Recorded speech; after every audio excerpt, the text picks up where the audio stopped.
근 한 달 동안 언론에 집중 조명되면서 아마 본인이 굉장히 개인적인 고통이 있었을 텐데, 그런데 사람은 자기 말과 행동에 대한 책임을 지어야 합니다. 손효숙 대표가 한 발언들이 그것이 역사 정의에 맞느냐?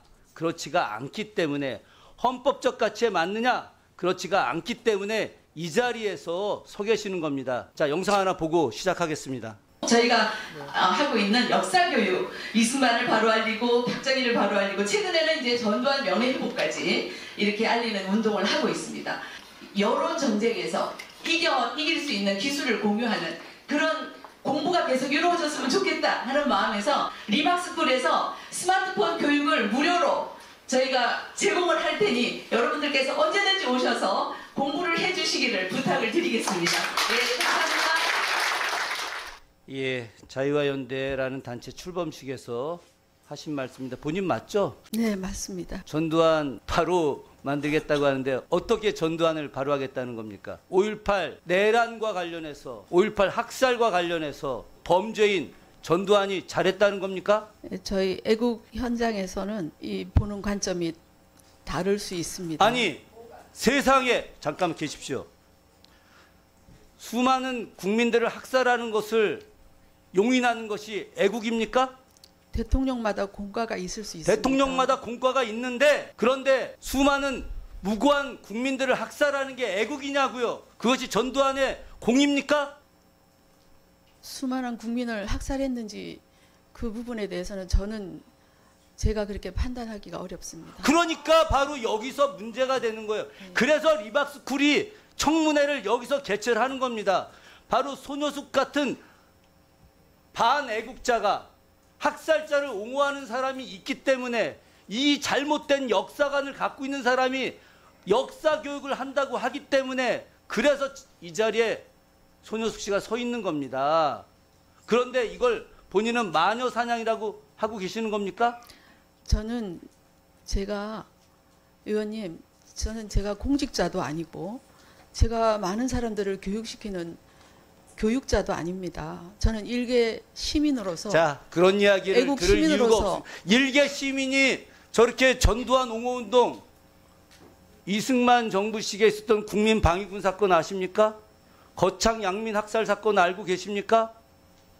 박정희 시대에 있었던 사법살인들 8분의 인혁당 재건이 무고한 사람들 대법원에 사형 판결하고 8시간 만에 사형시킨 거 알고 계십니까? 그런 부분들에 대해서 우리도 박정희 대통령의 경제 발전에 대해서는 인정하나, 그러나 수많은 사람들을 죽이고 탄압했던 그 내용에 대해서는 과로 명확하게 역사적 평가를 해야 된다고 우리가 이야기하는 것입니다. 그런데 손효숙 씨는 저 언급에서 여론전해야 된다, 스마트폰 보급해야 된다, 무료로 나눠주겠다, 스마트폰 무료로 나눠줄 돈, 그건 어디서 나왔습니까? 아까 그 영상에서 제가 스마트폰 뭐예요? 나눠준다는 얘기 안 했는 것 같은데요. 교육한다고 하셨잖아요. 스마트폰 이용법에 대해서 알려준다고 했습니다. 스마트폰 교육을 무료로 제공한다. 도대체 어떤 여론전을 하시겠다는 겁니까? 여론전이라 하면 진보 보수가 몰아보는 진영의, 그러면 조금 전에 이야기했듯이 전두환이 학살자가 아니라 전두환은 위대한 인물이다라고 하는 것을 이야기하려고 하신 건가요? 저는 그런 얘기할 생각도 없고요. 제가 그것을 이 자리에서 밝혀야 되는 중요한 사람도 아닙니다. 중요한.